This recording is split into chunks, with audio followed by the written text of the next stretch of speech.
Welcome back students, कैसे हो आप सब। मैं विशाल गुप्ता, आपका टीचर। इस वीडियो में मैं आपको क्लास 12 सब्जेक्ट अकाउंटेंसी का जो हमारा चैप्टर चल रहा है अकाउंटिंग फॉर शेयर कैपिटल, उसका सोल्यूशन कराने जा रहा हूँ। क्वेश्चन नंबर 26 का from the book of T.S.. Graver. तो गाइस स्टार्ट करते हैं। इस क्वेश्चन की स्टेटमेंट को रीड करना। क्या लिखा हुआ है? Usha limited was formed with a capital of ₹10 lakh divided into shares of ₹100 each. ठीक है जी। It offered 90% of the shares to the public for subscription. The amount was per share was payable as 40% on application, 20% allotment के पे है और balance on first and final call. The applicants paid 3,60,000 on application and ₹1,69,000 on allotment. The call has not been made yet. अभी तक call नहीं made की और calculate करने को क्या बोला है? A authorized capital, B issued capital, C subscribed capital, D called up capital और E paid up capital और लास्ट में calls in area। तो गाइस इसमें ना तो हमें जर्नल बनाने की जरूरत है, ना ही बैलेंस शीट को ड्रॉ करने की जरूरत है। ठीक है जी, हमें सिर्फ ये चीजें कैलकुलेट करके बतानी है कि कैसे करनी है। ये 26 क्वेश्चन को मैंने यहाँ सेंटरलाइन कर लिया है बोर्ड को। पहला क्वेश्चन यहाँ और बाकी रिमेनिंग क्वेश्चन हम यहाँ कैलकुलेट करके दिखाएंगे।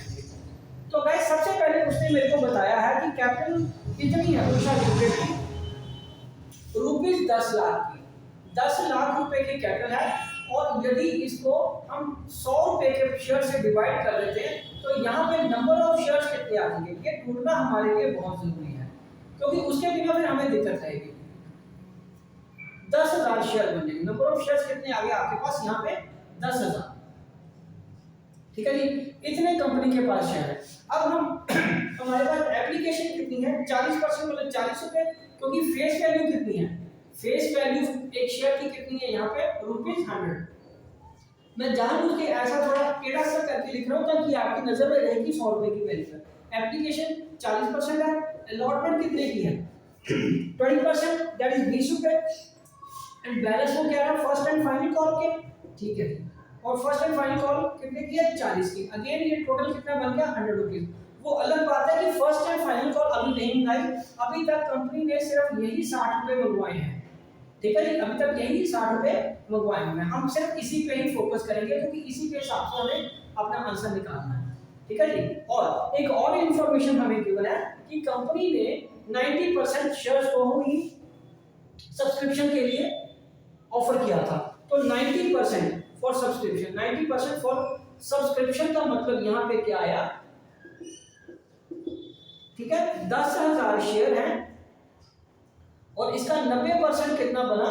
9,000 share at the rate of ₹100। तो ये आ गया 9 लाख। ठीक है, और यदि डायरेक्टली हम वैल्यू से ही कैलकुलेट करना चाहे तो 10 लाख का कितना आ जाता? 90%, तभी तो 9 लाख ही आता। ठीक है जी, तो ये आपको कैलकुलेशन समझ लगी। ये सिर्फ जो हमें गिवन था क्वेश्चन में, हमने सिर्फ उसी को ही एक्सप्लेनेशन तैयार की है ताकि हम अपनी चीजें ढूंढ सकें कि हमें ढूंढना क्या है। तो ए में सबसे पहले क्या ढूंढना हमें? Authorised capital. ऑथोराइज्ड कैपिटल कितनी है यही बोलने को बोला ना उससे, ए में। तो ऑथोराइज्ड कैपिटल के लिए माइंड मैं कोई बैलेंस शीट नहीं बना रहा, उसने हमें सिर्फ कैलकुलेट करने को कहा है, वो कर रहे हैं हम। तो ये 100 रुपए के हिसाब से ये कितनी आ गई? 10 लाख रुपया। ये कितनी आ गई गाइस? 10 लाख रुपया के। और उसके बाद ये बी चीज क्या फाइंड करनी है हमें? Issued capital. तो इशूड कितनी कैपिटल आ जाएगी? इशूड कैपिटल आ जाएगी हमारे पास 9,000 शेयर्स जो हमने इशू करे हैं कंपनी ने ऑफर फॉर सब्सक्रिप्शन ₹100 करके, ये आ गया 9 लाख रुपया। ये कितना आ गया गाइस? 9 लाख रुपया। ये कितना आ गया? थोड़ा साफ साफ लिख दो अगर आपको कोई कंफ्यूजन ना हो। ठीक है जी, ये आ गया 9 लाख रुपया। राइट हो, चलिए। और अब सी में क्या कैलकुलेट करने को बोला है? सी में गाइस उसने हमें कैलकुलेट करने को बोला सब्सक्राइब कैपिटल। तो सब्सक्राइब कैपिटल कितनी है? सब्सक्राइब कैपिटल तो यहाँ पे उसने कंपनी ने ऑफर कितना किया था? 90%। ठीक है जी, और लोगों ने सारे के 90% ही सब्सक्राइब कर दिए हैं। ठीक है, क्योंकि उसने नहीं बताया कि और 90% ही सब्सक्राइब हो गए ना, और तो कोई फिगर अलग से नहीं है। तो 9,000 at the rate of ₹100, minimum subscription भी आपका इतना ही है, तो ये क्या आ जाएगा? 9 लाख रुपया। अगेन सब्सक्राइब कैपिटल कितनी आ गई, 9 लाख रुपया। अब आगे दो इंटरेस्टिंग चीजें हैं, called up capital and paid up capital, ठीक है जी।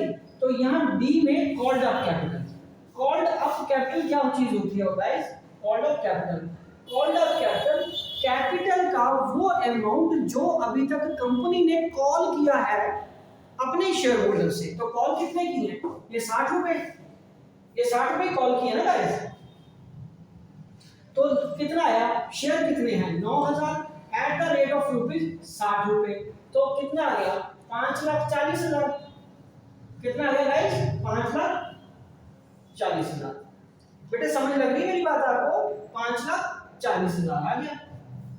और उसके बाद ई पॉइंट में क्या है, पेड अप कैपिटल। तो पेड अप कैपिटल क्या चीज होती है गाइस, पेड अप कैपिटल वो अमाउंट ऑफ कैपिटल जो शेयर होल्डर ने कंपनी को भेजा हुआ है।